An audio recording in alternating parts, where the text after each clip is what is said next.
Boa tarde a todos. Sejam todos bem-vindos com esse clima agradável, né, que, que estamos tendo agora. Então, eu vou perguntar se tem alguém vindo hoje pela primeira vez. Sejam bem-vindos. Bom, como sempre, iniciando nosso trabalho dia de hoje nessa querida Casa de Jesus, né, e da equipe de Dr. Bezerra de Menezes também, para os trabalhos da doutrinária, da assistência. E como sempre, nós começamos com uma leitura preparatória, a qual eu vou chamar o Júnior, que ele vai fazer para a gente. Boa tarde, meus irmãos. A nossa leitura preparatória de hoje está no capítulo 23 do livro Ceifa de Luz, ditado a Francisco Cândido Xavier pelo Espírito Emmanuel. E o benfeitor espiritual vai comentar a segunda carta de Paulo aos Coríntios, no capítulo 5, versículo 17. Ele intitula o seu comentário Seguindo à Frente. Assim que se alguém está em Cristo, nova criatura é. Dificuldades, fracassos, conflitos e frustrações, possivelmente faceaste tudo isso, restando-te unicamente largo rescaldo de pessimismo. Apesar de tudo, a vida te busca a novas empresas de trabalho e renovação. O sol brilha, o mar de oxigênio te refaz energias. O progresso trabalha, o chão produz e parece que a noite se te abriga no seio. Ergue-te em espírito e empreende a jornada nova. Uma estrada se continua em outra estrada. Uma fonte associa-se a outra. Tens contigo a riqueza do tempo a esperar-te na aplicação dela própria, a fim de que a felicidade te favoreça. Varre os escaninhos da alma, expurgando-te lembranças amargas, e deixa que a luz do presente consiga alcançar-te por dentro das próprias forças. Renova-te e segue adiante, trabalhando e servindo. E à medida que avances caminho afora, entre a bênção de compreender e o contentamento de ser útil, perceberás que todos os obstáculos e sombras de ontem se fizeram lições e experiências, enriquecendo-te o coração de segurança e de alegria, para que sigas em paz no rumo de conquistas imperecíveis ante o novo amanhecer.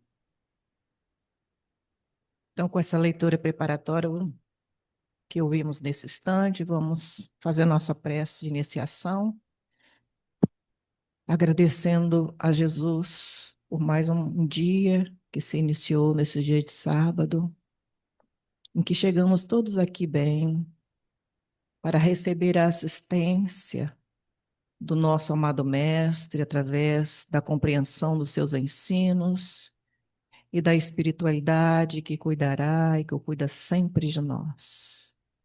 E nesse momento que todas as bênçãos se fazendo nos nossos corações, através dessas nossas buscas de renovação, para sermos homens de bem, para sermos buscar a paz, a alegria dentro do nosso coração, para que possamos cumprir o que viemos fazer nessa nova encarnação, a qual estamos todos juntos, enquanto humanidade, aqui fazendo essa caminhada na estrada divina.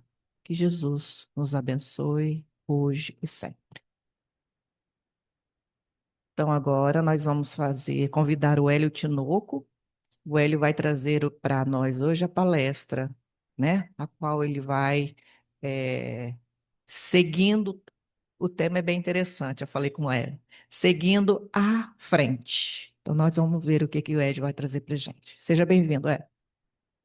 Boa tarde, meus irmãos, boa tarde, minhas irmãs. Como é que tá chegando o som para os companheiros aí? Tá bom de ouvir? Tá confortável? Queridos, uma alegria a gente poder estar aqui mais uma tarde, que nós escolhemos vir na casa de Jesus para ser orientados na direção de abrir-nos à própria guarda para receber o consolo que é possível e que será oferecido aqui nessa ambiência de luz. O tema que nós vamos trabalhar é seguindo à frente. É uma lição do Emmanuel no livro Vinha de Luz, a lição 23. Mas antes de a gente aprofundar no tema, eu queria lembrar para os companheiros que o Espiritismo ele tem como primeira vertente consolar.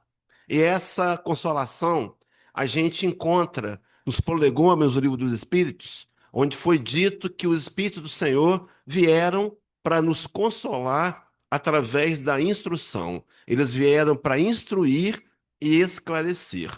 Então, o nosso momento é de instrução. Esclarecimento é uma questão pessoal.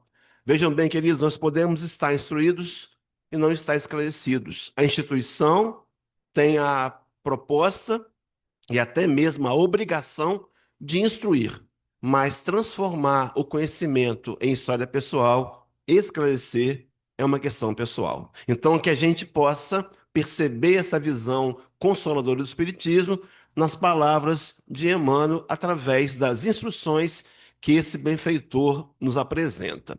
Então, para poder iniciar o tema, está travadinho ali, para começar o tema, eu queria apresentar para os companheiros duas passagens do Evangelho de Jesus. A primeira delas é registrada em Mateus capítulo 4, versículo 19, e a segunda, Mateus capítulo 28, versículo 20. Mateus capítulo 4, a gente vai se lembrar, é o início do ministério de Jesus. E Mateus 28 é o final dele. Nesse capítulo 4, Jesus está recrutando os seus 12 primeiros discípulos, que viriam mais tarde a ser os apóstolos.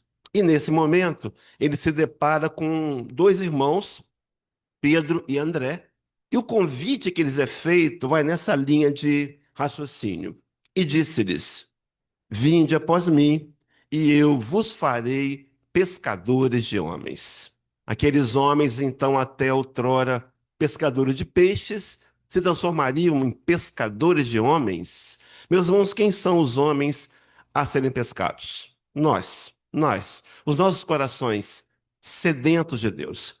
Por mais que a gente não saiba com muita lucidez, o que nós mais precisamos, como espíritos imortais, é ficar perto de Deus. Os filhos de Corá fizeram uma canção que registrada está no Salmos 42, porque os Salmos, o livro da Bíblia, era o inário do povo hebreu. As partituras se perderam, mas as letras ficaram.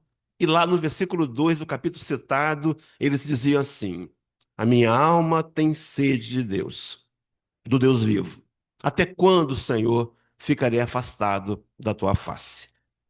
Por mais que eu não identifique ainda em mim, o nosso mais profundo anseio é estar perto de Deus. E aqueles homens iriam então se transformar em pescadores de homens, usando, meus irmãos, as malhas do Evangelho de Jesus. As malhas do Evangelho que prega o amor e o bem no coração da humanidade. Mas, enfim, naquele primeiro momento, introduzindo a palestra, seguindo à frente, a gente vai lembrar que a fala do Cristo é: vinde após mim. Ora, se nós vamos após ele, é porque ele iria seguindo à frente. Eu disse no início que a palestra consoladora, que, meus irmãos, apesar do desafio que nós enfrentamos, desafio mais íntimo, aquele de vencer a nós mesmos, nos tornarmos pessoas melhores, ou até mesmo o desafio coletivo, o exterior, que vem nos embates da vida, podemos ter a certeza que Jesus vai seguindo à frente. Mas a questão está: será que estamos querendo seguir após ele? Iniciado o ministério, passaram-se 3 anos e 4 meses, segundo pesquisas atuais, dados da teologia moderna, tempo que duraria o ministério de Jesus, e agora ele vai voltar ao mundo espiritual. Já havia sido preso, martirizado, morto, crucificado, e agora ele reaparece materializado por cerca de 40 dias. E essa será a última aparição. Ele se materializa e depois que ele vai trazer orientações aos discípulos, ele retornaria à pátria espiritual. E na primeira comunicação, quem vai narrar para a gente esse momento com muita precisão é Humberto de Campos, escritor, no livro Boa Nova, capítulo 29. Os que não leram ainda, leiam. Os 500 da Galileia. Começaram com 12 e agora já eram 500 que estavam ali para vê-lo voltar ao mundo espiritual. Humberto de Campos tem um poder da literatura, ele nos leva imaginariamente ao cenário. Ele diz que é um pôr de sol, é um fim de tarde, e ali o Cristo reaparece. E as palavras primeiras foram: ide por todo o mundo, pregai o evangelho a toda criatura.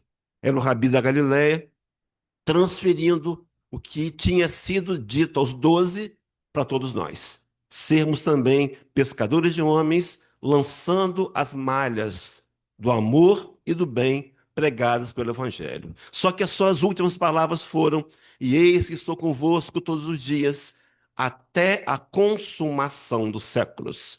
A promessa de Jesus de ir conosco o tempo inteiro, até a consumação dos séculos. O que seria a consumação dos séculos? Veja, meus irmãos, a gente sabe pela ciência que os planetas, as estrelas, os sistemas solares, os sóis, eles explodem. Depois que os planetas cumprem com a sua determinação de se tornar um celeiro para que espíritos possam encarnar aqui, compreender a lei de Deus, se tornarem melhores, eles explodem. A matéria do mundo explodido, Deus constrói novos mundos, porque Deus recicla. Então, até aquele dia, até o dia da consumação dos séculos, o Cristo prometeu que iria conosco. Iria estar ao nosso lado. Então, meus irmãos, a segurança de que eis que estou convosco todos os dias. E ele iria seguindo à frente. E depois disso, depois que nos tornarmos espíritos puros, que já tivermos alcançado a libertação do orgulho, da vaidade, do egoísmo, será que ele não irá mais conosco? Naturalmente que não, porque nós poderemos seguir sozinhos. Por isso que a ascensão, dentro da grande lei de progresso, nós fazemos sozinhos. Mas a fala do Cristo revelando que um dia seremos espíritos da categoria dos Messias está no capítulo 14, versículo 12 do Evangelho de João, quando ele disse que um dia, na verdade vos digo, que aquele que crê em mim também fará as obras que eu faço e as fará maiores do que estas. Ora, meus irmãos, quando será que faremos as obras do Cristo? Quando nós também formos um Cristo. Então, inevitavelmente, seremos um Cristo. Só que o Cristo que seremos um dia começa hoje, quando eu me atento para as obras de amor que eu posso e devo estar fazendo. Quanto mais nos empenhamos em amar, quanto mais nos empenhamos a olhar a dor do outro, quanto mais nos esforçamos para estender as mãos voluntariamente, estamos aprendendo a amar e nos aproximando do perfil de Jesus. Só que na lei de progresso, os cristos também evoluem. Eu acho que é Hermínio Miranda, no livro O Espírito e o Tempo, se eu estiver enganado, ele apresenta para a gente outras categorias de cristos mais evoluídos. Cristos, por exemplo, que coordenam o sistema solar. Cristos que coordenam as galáxias. E eles os chamam de demiurgos, os grandes cristos. Mas até a condição de espíritos puros, o Senhor prometeu que irá conosco, que irá seguindo à nossa frente. Por isso que, para concluir essa introdução, eu me lembrei de Mateus 11, 28, talvez o texto mais lido e comentado nas tribunas religiosas do mundo inteiro, aonde está dito: vinde a mim, todos vós que estáis cansados, oprimidos, aflitos, sobrecarregados, e eu vos aliviarei. Percebo, meus irmãos, que o convite é para o alívio e não para resolver instantaneamente os problemas. Até porque pode ser possível que os problemas sejam as soluções. Mas, enfim, o vinde a mim fica claro nas entrelinhas que eu preciso me movimentar, sair de onde eu estou, da inércia, da acomodação e tentar ir em direção a Jesus. No entanto, ele convida: vinde a mim. Esse texto, inicialmente, e normalmente isso acontece, a gente pensa em consolo, a gente pensa em conforto. Mas há uma segunda vertente interpretatória, aquela que vou me basear num Paulo de Tarso, escrevendo a carta aos Efésios, capítulo 4, versículo 13, um Paulo de Tarso, uma literatura que não sofreu a intervenção da teologia, que não sofreu adulterações, onde Paulo tinha o conhecimento dos apóstolos, que diz que até que todos cheguemos à unidade da fé, ao conhecimento do Filho de Deus, a homem perfeito, à medida completa da estatura de Cristo. Paulo sabia que um dia todos nós seríamos perfeitos. Paulo sabia que um dia todos nós seríamos um Cristo, alcançaríamos a performance moral de Jesus. Jogava por terra, então, e continua jogando a teologia do inferno e da condenação, que nós sabemos foi inserida nos textos bíblicos no século IV, quando da tradução da Bíblia do grego para o latim. Mas, enfim, essa proposta poderia ser lida assim, como Cristo dizendo: vinde a mim, a condição de Cristos, mas eu irei seguindo à frente. Embora o desafio de melhorar os nossos próprios corações seja imenso, a certeza consoladora de que o Senhor irá à nossa frente. A questão está repetida, meus irmãos: será que temos tentado ir após Ele?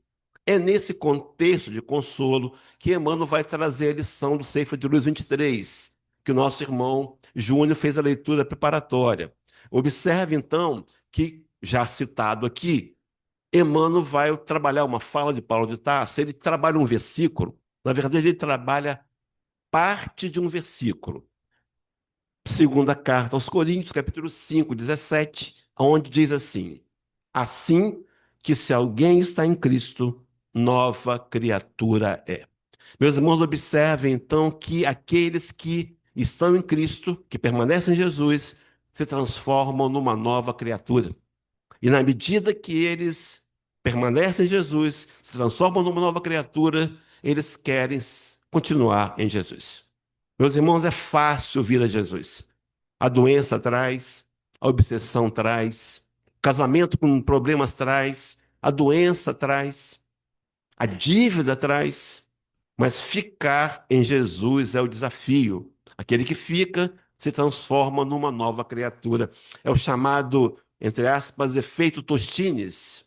Os mais jovens não vão se lembrar, mas havia um tempo atrás uma propaganda publicitária do biscoito Tostines, onde se dizia assim: eu não sei se o Tostines vende mais porque está sempre fresquinho, ou ele está sempre fresquinho porque vende mais. Quanto mais estamos em Jesus, mais somos uma nova criatura. E quanto mais nos tornamos nova criatura, mais queremos estar em Jesus. Agora, o momento começa quando eu decido ficar em Jesus. Eu não sei o que te trouxe. Tomara que você fique. Tomara que o que te trouxe te sirva para você ficar. Só que o versículo tem um complemento que Emmanuel não utilizou na lição. O complemento diz assim: as coisas velhas já passaram, eis que tudo se fez novo. É claro que esse tudo que se faz novo é lá na consumação dos séculos.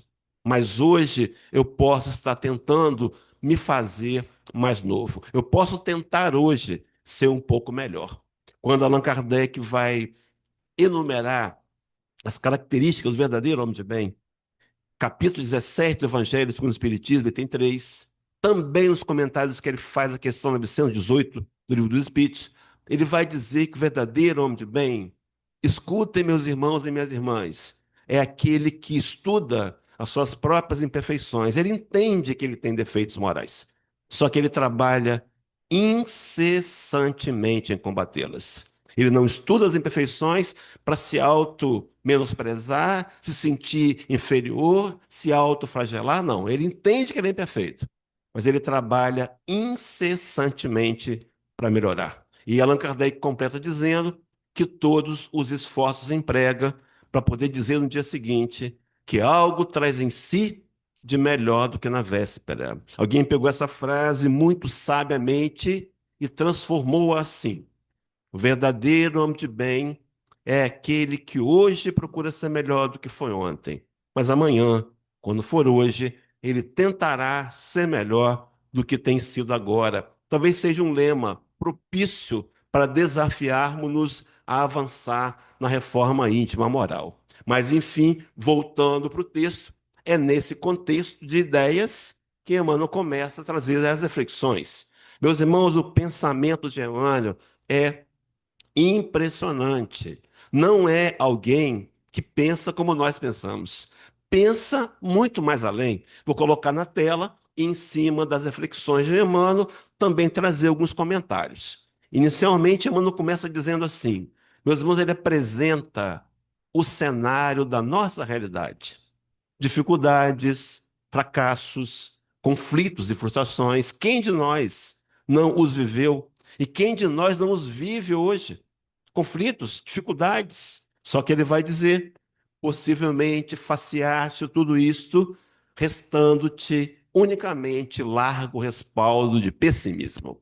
Na verdade, o que Emmanuel quer exaltar é esse pessimismo, porque nós vivenciamos hoje uma história de espíritos imperfeitos, encarnados num plano de provas e expiações, um plano adequado. É o que nós temos que viver, é o que nós necessitamos, porque somos espíritos necessitados de quitar débitos do passado, expiações, e pedimos para passar por provas, para nos fortalecer, para poder um dia alcançar a consumação dos séculos e mais adiante nos tornarmos também Cristos. Então, Emmanuel entende esse contexto, só que ele ressalta a ideia do pessimismo. Meus irmãos, nós somos pessimistas. Tomara que isso não te soe mal, mas aprendemos a ser pessimistas, sabe onde? Nas inúmeras encarnações que tivemos como escravos. Sim, todos nós, sem dúvida alguma, presentes aqui, várias encarnações escravas. Porque o mundo fazia assim, a barbárie era assim. E o que o escravo ouvia? Desvalias, ofensas, abusos. E ele compreendia, ele entendia como verdade. Ele achava que aquele tratamento era o que lhe era devido. E isso vai acumulando resíduos, informações equivocadas no psiquismo mortal. E hoje continuamos acessando o pessimismo. Você quer uma prova de pessimismo? Que a gente normalmente faz? Você vai sair de casa para fazer uma pequena viagem ou vai a algum lugar e você faz uma prece. Você pede a Deus que Ele te conduza, que Ele te livre do mal, te livre de acidentes, de incidentes. Ora, você está pensando no mal, porque o mal é a nossa primeira forma de enxergar a vida. Pessimismos. Só que o pessimismo de raiz que nós trouxemos hoje, ele pode ser substituído. Será essa a proposta de Emmanuel na lição 23 do Ceifa de Luz, seguindo à frente. Só que veja, meus irmãos, Emmanuel, ele não pensa sozinho. Há um outro autor da codificação, chamado François de Geneve, capítulo 5 do Evangelho, item 25, onde ali é trabalhada a melancolia. A palavra melancolia, ela significava, era a palavra que se usava aos dias de Kardec para definir depressão. Então vejam que, nesse contexto, François de Geneve vai dizer que vivenciamos uma encarnação num planeta que é um degredo provação. Meus irmãos, não esperem facilidades da vida. Não esperem o mar de rosas. Não esperem o céu de brigadeiro. Nós estamos aqui para enfrentar dificuldades e vencer a nós mesmos. No entanto, François de Geneve pontua também, assim como Emmanuel, preocupações, inquietações, desgostos, tribulações fazem parte da nossa história. Esqueçam as fantasias da cinematografia americana. Casaram e foram felizes para sempre. Não esperem isso. Não esperem. Casamento não é um mar de rosas. Há também de enfrentar ali dificuldades. Mas fato é que François de Geneve, quem se lembra do texto, vai concluí-lo dizendo assim: afrontai-os resolutos. A vida foi feita para ser enfrentada. Dificuldades têm finalidades para educar o espírito mortal. Todas elas. Quaisquer uma delas. Aquela que te trouxe aqui. Inevitavelmente. Tomara que você entenda isso. Vai te direcionar a olhar o seu próprio coração. Mas, enfim, seguindo esse raciocínio, voltando para a lição, me acompanha até aqui, meus irmãos? Todo mundo me acompanhando? Emmanuel diz assim: apesar de tudo, da dificuldade da luta, a vida te busca a novas empresas de trabalho e de renovação. Queridos, não importa como tem sido o seu ontem, o que foi até agora, a vida nos convida a seguir adiante, na certeza de que o Cristo irá à nossa frente, nos preparando o caminho. Mas, mais uma vez, repetindo pela terceira vez, meus irmãos, será que eu tenho tentado alcançá-lo? Tenho tentado buscá-lo no meu campo visual? Eu tenho tentado caminhar buscando as suas pegadas para que eu possa alcançá-lo um dia? Mas, enfim, Emmanuel segue dizendo exemplos de que a vida convida. O sol brilha, o mar de oxigênio te refaz energias. Meus irmãos, quem de nós não pode testemunhar aqui? Aquele momento de dificuldade, a gente estava meio que aflito, desesperado, e fomos até uma janela e respiramos profundamente. E parece que aquele ar renovou-nos a fé, porque é um contato com a natureza e com o divino. Quem de nós não podia experienciar aqui, testemunhar aqui esse fato? Mas vai adiante. O progresso trabalha, o chão produz, e parece que a noite se te abriga no ser. Apesar do convite da vida, a noite que se abriga no ser é fruto do pessimismo. Minhas sombras interiores, fruto do pessimismo de raiz, que me faz muitas vezes enxergar muito mais os problemas do que a solução. Preparando esse material, quando eu encontrei ali o sol brilha, me lembrei de uma história registrada no Velho Testamento do povo hebreu, quando no ano 590 a.C., o imperador da Babilônia chamava-se Nabucodonosor II. E esse imperador invadiu a terra dos judeus e dos hebreus e os escravizaram, a todos eles. Era, na verdade, segundo a teologia moderna, o primeiro cativeiro, porque o primeiro cativeiro citado na história do povo hebreu, que teria sido feito pelo povo egípcio, é um cativeiro questionável. Mas, enfim, detalhes à parte. E aqueles homens agora são escravizados porque eles invadiram a terra de Canaã e escravizaram. E agora, na grande lei de causa e efeito, meus irmãos, colhem aquilo que semearam. Enfim, dentre as atrocidades feitas por Nabucodonosor, uma delas foi mandar derrubar o Templo de Salomão. Foi a primeira vez que o templo foi derrubado. Houve uma segunda no ano 70, mas em 590, derrubado o Templo de Salomão. E naqueles dias, aqueles homens entendiam que para adorar a Deus, eles tinham que ter o altar, um templo e um sacerdote. E agora restara apenas o sacerdote. Depois de Jesus ter vindo ao planeta, a gente aprendeu que para orar, para adorar a Deus, basta entrar no teu quarto, no teu aposento, trancar a tua porta e dizer, conversar com seu pai que te vem o culto e esse pai que te vem o culto te ouvirá. Mas aqueles homens não sabiam disso. Então Jeremias, o profeta, passou a madrugada em cima dos destroços do templo a lamentar. Daí o nome do livro, Lamentações de Jeremias, capítulo 3, versículo 22. O dia começou a despontar no horizonte e Jeremias viu aquele sol, aquela bola de fogo no deserto. E ele declarou: as misericórdias do Senhor não têm fim, elas se renovam a cada manhã. Meus irmãos e minhas irmãs renovaram-se hoje. Talvez eu não tenha conseguido enxergar, mas a misericórdia de Deus me dá a oportunidade de renovar a minha história todo dia. Baseado em quê? Baseado no discurso mais importante de Jesus. Mateus 4:17, quando ele dizia: arrependei-vos, porque é chegado o reino dos céus. Arrependimento, se você buscar a compreensão morfológica da palavra, significa começar de novo, recomeçar, flexibilizar, fazer diferente. E nós poderíamos nos perguntar, mas eu vou mudar por quê? Porque é chegado o reino dos céus. Somos espíritos imortais, passando pelo mundo físico, numa nova experiência reencarnatória. para imprimir e implementar em nós mesmos as mudanças, e o Cristo nos facultou o direito ao arrependimento. Não importa qual tem sido a sua história até aqui, nós temos o direito, dado por Jesus, de recomeçá-la e reescrevê-la e fazer um futuro melhor. Mas, enfim, avançando o raciocínio, Emmanuel vai apresentar para a gente a solução dos nossos problemas. Quando ele diz assim: ergue-te em espírito e empreende jornada nova.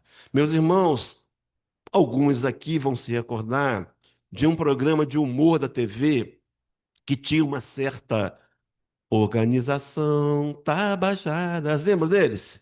Seus problemas são resolvidos? Está aqui. Solução do problema. Olhar a vida com os olhos do Espírito. Ergue os olhos e enxerga a vida com os olhos do Espírito. Talvez seja a solução. Talvez a proposta de entender que a minha doença pode ser uma depuração de um órgão perispiritual que eu lesei voluntariamente no passado. Compreender, por exemplo, com os olhos do Espírito, que aquele familiar difícil talvez tenha sido colocado na minha família a pedidos meu, porque no passado fui eu que o ultrajei, fui eu que o maltratei, e agora eu queria me reconciliar com ele e peço a Deus o encontro nos laços consanguíneos. Se eu não olhar dessa forma, eu vou mais uma vez cometer o erro de excluir e de tentar ficar longe por meio da prática do abandono. Mas, enfim, a ideia empreende jornada nova. Eu me lembrei de uma fala de Joana de Angelis no livro Jesus e Atualidade, capítulo 2, Jesus e Reencarnação. A benfeitora diz assim: não te crucifiques na consciência de culpa após reconheceres o teu erro. Meus irmãos, cuidado com consciência de culpa. Culpa é um sentimento paralisante. Culpa é um sentimento que inconscientemente nos leva ao desejo de autopunição. Quem se sente culpado, ele vai dar um jeito de se sabotar, porque ele acredita que não merece ser feliz. A proposta espírita, trocar a culpa por autorresponsabilização. Sim, admito meus erros, entendo que um ser imperfeito comete erros, mas procuro corrigi-los e fazer as reparações. Só que Emmanuel prossegue dizendo: não, perdão, meus irmãos, Joana segue dizendo: não te encarceres em sombras depois de identificares teus delitos. Prossegue: não te amargures em demasia, descobrindo-te equivocado. Meus irmãos, está nas entrelinhas aqui da Joana. Eu deveria sim, se eu tenho um projeto para hoje, começo o meu dia, faço uma oração, uma leitura e projeto para mim. Hoje eu vou ser uma pessoa mais cortês, eu vou tentar não falar muito alto, eu vou tentar não ser irônico. Quando vier o desejo de apontar o erro alheio, eu vou me conter.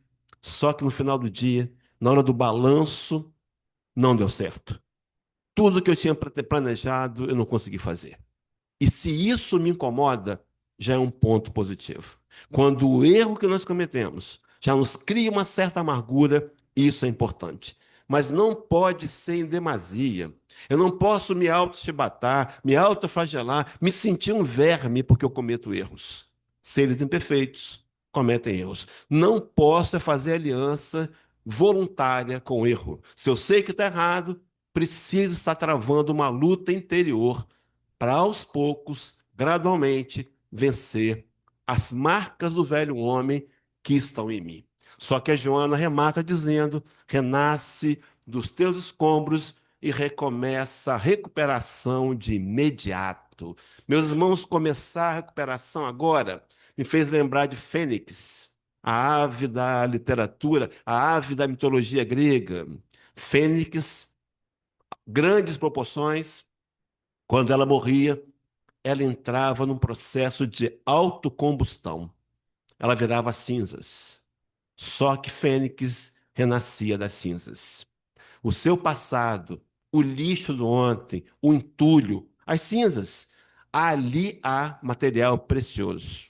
Você pode olhar para o ontem, não se martirizar mais e tirar dali informações preciosas pelo menos para não repetir de novo os mesmos erros ou tentar não repeti-los. Mas Fênix renascia das cinzas, nós também podemos renascer das cinzas. E Emmanuel dizia: ergue-te, espírito, e empreende jornada nova, sabendo, meus irmãos, que o Cristo vai à frente. O desafio é grande, sim, mas ele prometeu que iria seguindo à frente. Seguindo o raciocínio, Emmanuel vai adiante dizendo: uma estrada se continua em outra estrada, uma fonte associa-se a outra. O tempo não permite, é uma palestra pública doutrinária. Meus irmãos e minhas irmãs, guardem isso que eu vou dizer agora com uma das fundamentais verdades da vida. Não tente resolver os seus problemas sozinhos. Se associe, busque ajuda, troque informações, é fundamental. Uma mente pensante não funciona melhor do que duas ou três juntas. Talvez a solução do problema esteja tão perto de mim, mas a minha mente confusa não enxerga. Uma outra vem e me diz: mas olha, está aí do teu lado, e eu acabo percebendo aquilo que sozinho eu não conseguiria. Essa estrada que se complementa numa outra estrada me fez lembrar uma fala de um filósofo americano chamado Orison Swett Marden. Fantástico. Uma das frases dele que eu mais gosto diz assim: quando na vida uma porta se fecha para nós, há sempre outra que nos abre. Em geral, porém, olhamos com tanto pesar e ressentimento para a porta fechada que não nos apercebemos da outra que se abriu. O pessimismo de raiz, as sombras interiores me fazem ficar focado na porta fechada. E eu começo a me lamentar, querer saber quem foi que me sabotou, por que fizeram isso comigo? E assumo o papel de vítima e deixo de olhar na grande lei de progresso, que quando uma porta se fecha, a outra porta se abre instantaneamente. Qual é a porta que eu estou olhando? A fechada? Eu posso, se quiser, escolher olhar a porta aberta. Já contei esse exemplo aqui, quando fizemos aqui a palestra ainda há tempo, no final do ano passado, mas vou repeti-la para os companheiros que não estavam presentes naquele momento. Há 23 anos, mais ou menos, um cidadão mineiro que morava na Grande BH, talvez em Contagem ou Betim, não lembro o detalhe, ou na divisa duas cidades. Ele tinha dois filhos pequenos na época, a esposa só trabalhava em casa e ele tinha uma casa própria, aquela casa de conjunto do antigo e famoso BNH. E aí a casa estava até paga já, as prestações eram bem simbólicas, né? Mas, enfim, ele perdeu o emprego. E numa época de recessão, ele não sabia como se colocar no mercado de trabalho, se esforçava e não conseguia. O dinheiro foi acabando e ele começou a perceber que ia passar necessidades. Então, ele queria fazer alguma coisa e se lembrou, ou quem sabe foi lembrado, de uma receita de pão de queijo que uma das suas avós havia lhe dado. E ele ousou preparar um tabuleiro de pão de queijo e colocou numa toalha branquinha por cima, bem lavadinha, alva, e bateu palma nos vizinhos, oferecendo pão de queijo. Você sabe aquela história, vou comprar para ajudar? Foi assim que fizeram, compraram para ajudar. Só que na primeira mordida, o pão de queijo, como diria uma linguagem bem mineira, era bom demais. E perguntaram para ele: você vai trazer mais amanhã? E ele, meio que no automático: vou trazer sim. E começou a trazer um tabuleiro de pão de queijo toda manhã. Até que pediram para trazer à tarde também. E depois de algumas semanas, a produção já era 4 tabuleiros por dia. Até que ele teve que fazer no fundo do quintal um teleiro, uma meia-água, um barracão, não sei de onde você é. E ele comprou um forno maior. 3 meses depois já tinha um funcionário. Hoje, meus irmãos, é dono da maior franquia de pães de queijo do Brasil. Eu tenho certeza que você já assou na sua Airfryer. Começou com uma porta que se fechou, mas ele olhou a porta que se abriu. Qual é a porta que você está olhando? A do pessimismo de raiz, das sombras interiores?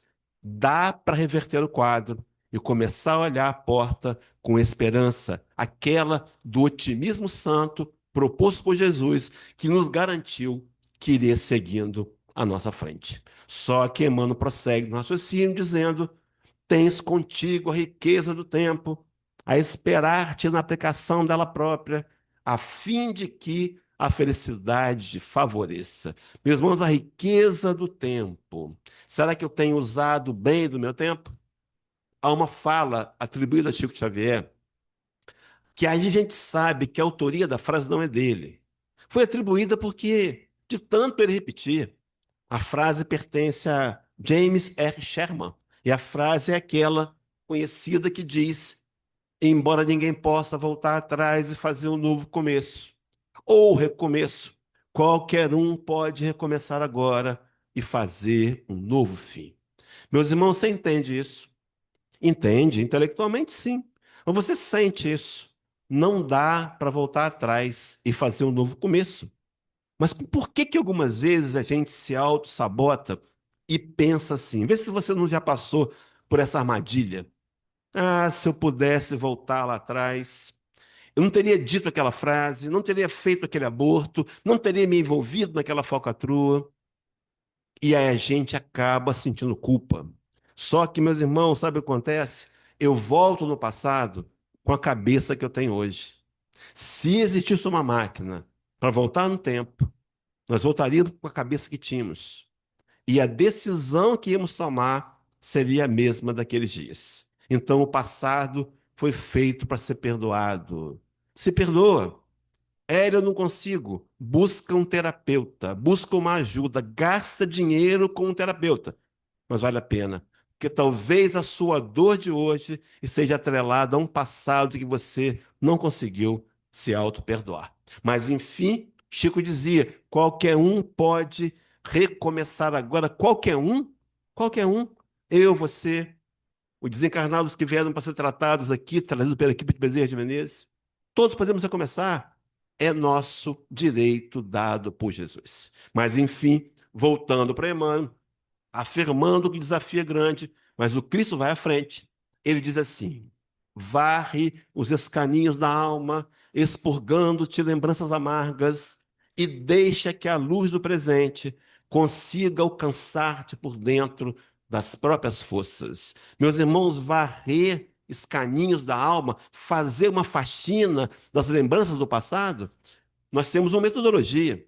Paulo de Tarso vai nos apresentá-la em 2 pontos. Primeiro, Colossenses 3, versículo 8, quando o apóstolo diz assim: mas agora despojai-vos também de tudo isso, da ira, da maledicência, da cólera, da malícia, das palavras torpes de vossa boca. Primeira atitude para fazer a faxina da alma é despojar daquilo que não serve mais. Coragem para jogar fora. Então, meus irmãos, eu sei que eu vou dizer aqui agora, não é tão fácil como eu vou dizer, mas se no passado seus pais foram ausentes, se não te deram o amor que você precisava ter, hoje você, como adulto, pode deixar o passado para trás, entender que eles serão cobrados por Deus e não é você que vai cobrar deles, e se dar o amor necessário para seguir a sua vida sentindo-se amada por você mesma e por Jesus. Joga fora aquilo que não te serve. E no segundo momento, Emmanuel, Paulo vai dizer, Efésios 4, 24, e vos revistais do novo homem, segundo Deus, é criado em verdadeira justiça e santidade. Então eu jogo fora, despojo o que não serve e me revisto de coisas novas. Meus irmãos, aonde é que está a minha atenção? Quais são os sites da internet que eu visito? Quais são os livros espíritas que eu tenho lido? Eu faço culto no lar? Eu posso me considerar uma pessoa assídua à casa espírita? Eu participo dos estudos da casa? De que eu estou me alimentando? Ora, é preciso que eu me revista de coisas novas e vá aos poucos lançando fora aquilo que não presta. Só que Emmanuel prossegue o raciocínio e faz a lembrança, dizendo: deixa que a luz do presente consiga alcançar-te por dentro das próprias forças. Me lembrei da questão 799, Livro dos Espíritos, uma questão central do livro que precisa ser decorada. Allan Kardec perguntou assim: como pode o Espiritismo contribuir para o progresso? Resposta: destruindo o materialismo, que é uma das chagas da sociedade. Ele, o Espiritismo, faz com que os homens compreendam onde se encontram os seus verdadeiros interesses. Meus irmãos, o interesse verdadeiro não é o material. Na medida que eu me desmaterializar, que as coisas materiais perderem importância para mim, ao mesmo tempo eu enxergo qual é o meu verdadeiro interesse. A conquista do patrimônio espiritual, das virtudes morais, ser mais tolerante, ser mais respeitador, ser mais amigo, mais honesto, ter compaixão, misericórdia, indulgência, aprender a perdoar, dentre outras. Esse é o patrimônio que o Cristo chamou, em certa ocasião, de tesouros dos céus. Mas, enfim, a resposta prossegue dizendo: deixando a vida futura estar velada pela dúvida, o homem perceberá melhor que, por meio do presente, lhe é dado preparar o seu futuro. Meus irmãos, o momento do agora, onde eu posso, sentado nessa cadeira, tomar uma decisão de mudar o rumo da minha história, mudando ou me esforçando agora para mudar as minhas atitudes. Só que Emmanuel completa o raciocínio, afirmando que o Cristo vai seguindo à frente e diz assim: renova-te e segue adiante, trabalhando e servindo.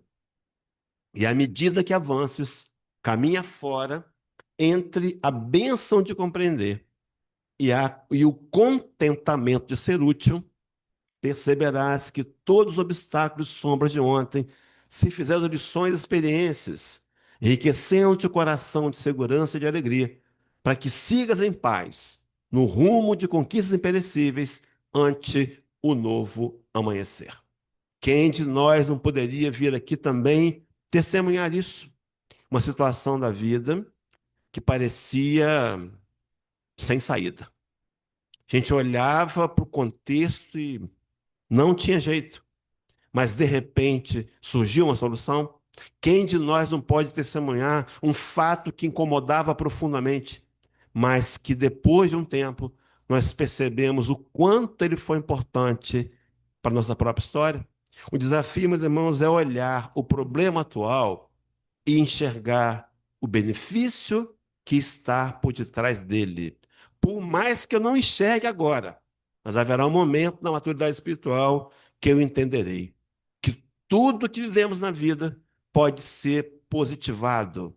O que acontece é que o pessimismo de raiz, minhas sombras interiores, fazem eu enxergar a porta fechada, mas eu posso me forçar a enxergar a porta que se abriu. Para começar a fazer o fechamento, eu vou trabalhar 4 sequências de textos doutrinários. As 2 primeiras fazem par, e as 2 segundas fazem par também.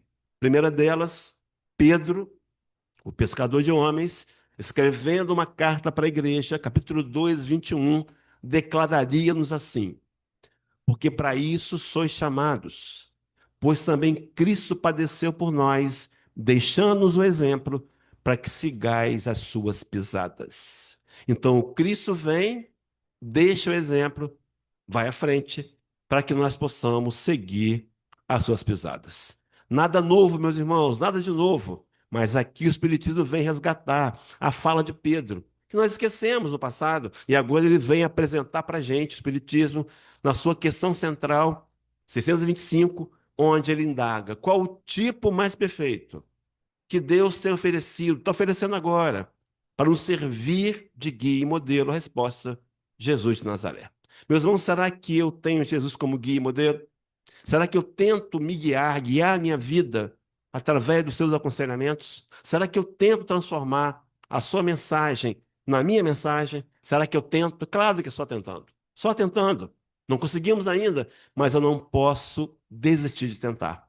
Todas as vezes que eu alimento o meu coração, a lei de Deus, que eu promovo em mim a prática da lei de Deus, o resultado é equilíbrio, felicidade, harmonia interior, paz, atributos que são extremamente necessários como conquistas futuras a serem realizadas. Mas, enfim, voltando para o segundo texto que faz par, Emmanuel, Caminho, Verdade e Vida, lição 176, lição viva. Ele diz assim: meus irmãos, acompanhem na tela comigo. É imprescindível seguir nos caminhos daquele que é a luz da nossa vida. Será que eu entendi João 8,12? Palavra do Cristo: eu sou a luz do mundo. Aquele que me segue não cairá em trevas, mas terá a luz da vida. Trevas do pessimismo, sombras interiores, vencidas quando eu sigo na direção da luz, que é Jesus. Será que eu tenho percebido isso, me esforçado para conquistar essa luz? Mas vai adiante. Para isso, as palavras brilhantes e os artifícios intelectuais não bastam. Meus irmãos, não adianta nada, não, mas quase nada adianta saber tudo de Kardec de cor, os textos evangélicos, se eu não estou tentando, no meu dia a dia, colocar em prática. Não adianta. Talvez seja até autocomprometedor, porque, segundo Jesus, em Lucas 12, a quem mais for dado, mais será cobrado. Será que não deveria me transformar naquele que tenta vivenciar aquilo que aprendeu? Mas, enfim, ele completa dizendo que o problema é de quem pode ouvir a divina mensagem. É nosso, meus irmãos. Nós podemos ouvir. E diz assim: compreendendo com Cristo e seguindo-lhe os passos. A compreensão para poder seguir Jesus, porque ele vai à nossa frente. Então, para terminar, meus irmãos, a profecia de Miqueias, profeta de Jeová, dizendo que viria um que iria seguir à frente, para que eu pudesse adotá-lo voluntariamente como meu guia, como meu modelo. E a profecia, Miqueias 2, versículo 13, diz assim: subirá diante deles o que abrirá o caminho. E vai adiante. Eles romperão e entrarão pela porta e sairão por ela. Quem sabe essa porta não são as portas das reencarnações, onde eu entro e saio, volto a entrar, saio de novo, acumulando conhecimentos, informações e mudando meu coração. E diz assim: o rei irá diante deles e o Senhor a testa deles. Então o rei iria adiante deles. A profecia se cumpre quando, capítulo 16 de Marcos, de 1 a 8, intitulado A Ressurreição de Cristo, a gente sabe que Jesus não ressuscitou, ele reaparece materializado. E alguém poderia perguntar, mas cadê o corpo? O corpo de Jesus, a melhor teoria, desintegrou. Com base em que essa teoria? Numa entrevista que Allan Kardec faz a um espírito chamado Bernard Palissy. Bernard Palissy se qualificou a morar num planeta feliz. Ele foi para Júpiter e ele conta como é o cenário de Júpiter. E um dos itens que ele trabalha é que em Júpiter não há mais cemitério. Os corpos têm uma classificação tal de matéria que, ao morrerem, se desintegram. O corpo que o Cristo usava, quase certo, desintegrou. E por que afirmamos isso? Qual é a prova material? O Santo Sudário, em poder do Vaticano, muito bem guardado, aonde há substâncias que não se encontram na tabela periódica. Matéria de um outro nível de evolução. Mas, enfim, detalhes à parte. As mulheres queriam untar o corpo do Senhor com perfume, era hábito fazer isso. E naquele domingo de manhã, foram até o sepulcro. E eu imagino que na caminhada tinha uma preocupação. Quem que vai tirar a pedra do sepulcro? Era uma caverna emprestada por José de Arimateia e tinha uma pedra que os homens colocavam. E elas estavam preocupadas. Não tinham força física para tirar a pedra. Mas, para surpresa delas, boa surpresa, ao chegarem lá, a pedra já havia sido removida. E havia um cidadão de branco sentado. Elas pensaram que fosse inicialmente o jardineiro, mas era o emissário do Senhor. E as falas daquele homem foi assim: a quem procurais? Jesus de Nazaré não está mais aqui. E diz assim: mas ide, dizei a seus discípulos e a Pedro, que ele vai adiante de vós para Galiléia, e ali o vereis, como ele vos disse. E naquele domingo à noite, ele chega no cenáculo Era o segundo andar da casa da tia de João Marcos, discípulo de Jesus, emprestada para a ceia. E aqueles homens estavam ali amedrontados. E o Rabi da Galileia passa pela parede, se materializa, olha aqueles homens e diz a frase mágica: a paz seja convosco. Foi ali, meus irmãos, que eles entenderam que a pregação não era de um reino material, era da construção das virtudes morais em nossos corações, porque, segundo Jesus, o reino de Deus está dentro de nós. Vou terminar com uma história adaptada daquele conto Pegadas na Areia, podemos chamá-lo aqui de Pegadas na Areia Espírita. Determinado espírito ia reencarnar, pronto para encarnar, mas muito preocupado. Tenso porque ele vinha de várias encarnações onde ele houvera fracassado. E agora ele está tenso, mas, por coincidência ou não, ele encontrou com Jesus nos corredores do céu. E o Cristo disse para ele: pode encarnar, vai tranquilo, vou ficar ao seu lado o tempo inteiro. E ele tomou coragem e encarnou. Passou aqui seus quase 80 anos, desencarnou, voltou ao mundo espiritual. E agora foi avaliar a encarnação. E a avaliação era feita por um gráfico, semelhante ao mercado de ações, mas um gráfico que haviam sempre dois pares de pegadas na areia, os dele e o de Jesus. E ele começou a perceber o tempo todo o Cristo ao lado dele. Mas ele viu o momento da sua adolescência difícil, onde ele estava sozinho. E ele ficou: puxa vida, Jesus falou comigo, que ia comigo o tempo todo. E logo numa hora difícil ele me abandonou. Ficou meio aborrecido. Depois os pares de pegadas voltaram. Lá na frente, mais, na fase adulta, uma outra fase difícil dele, ele observou que o Cristo havia abandonado, havia só um par de pegadas.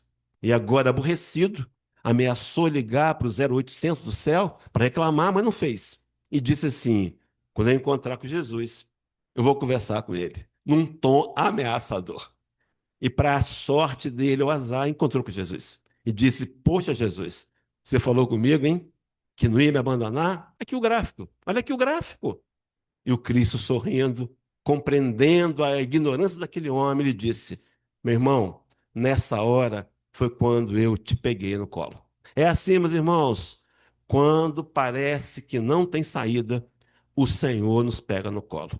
Mas não acostume com o colo, o lugar é no chão. O nosso lugar é no chão, olhando para Jesus. Qual a distância que eu estou dele? Não está dando para ver? Peça para esperar. Vale, pode assoviar. Assovie. Senhor, me espera um pouquinho, eu estou atrasado. Eu quero seguir você de novo. O esforço, meus irmãos, de seguir o Senhor parte de nós. Ele vai à frente. Continuará indo até a consumação dos séculos. Mas a pergunta, pela quarta vez, para concluirmos essa palestra, é: será que eu tenho tentado seguir Jesus? Será que eu tenho tentado? Que é uma dica funcional? Anote em algum lugar visível a seguinte pergunta: o que faria Jesus nesse momento se tivesse no meu lugar? Pergunte-se. Provavelmente você não consiga fazer o que ele faria, mas você não fará mais as mesmas coisas que faria. E talvez erre menos e acerte mais e assim se aproxime mais de Jesus. Então, que o Rabi da Galileia nos envolva nessas emanações de luz e nos dê a força que nos falta para não pensarmos nunca em desistir, mas nos esforçarmos para sempre seguir após Ele. Deus abençoe a todos nós, muita paz. Muito obrigado, Hélio, por mais essas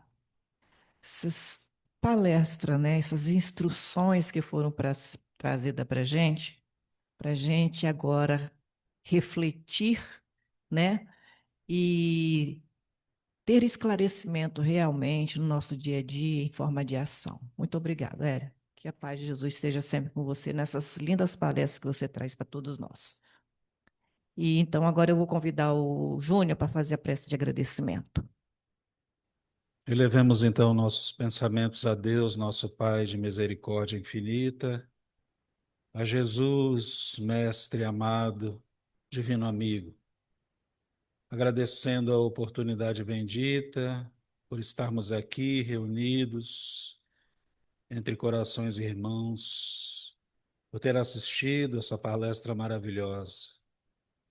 Que os ensinamentos trazidos por nosso irmão nesta tarde possam calar fundo em nossas almas e que possamos tomar a decisão de converter o ensino superior da doutrina espírita em atitudes concretas em favor de nossa própria evolução espiritual. Que a paz do Mestre Jesus nos envolva, nos ilumine, acerene os nossos corações e permaneça conosco hoje e sempre. Que assim seja.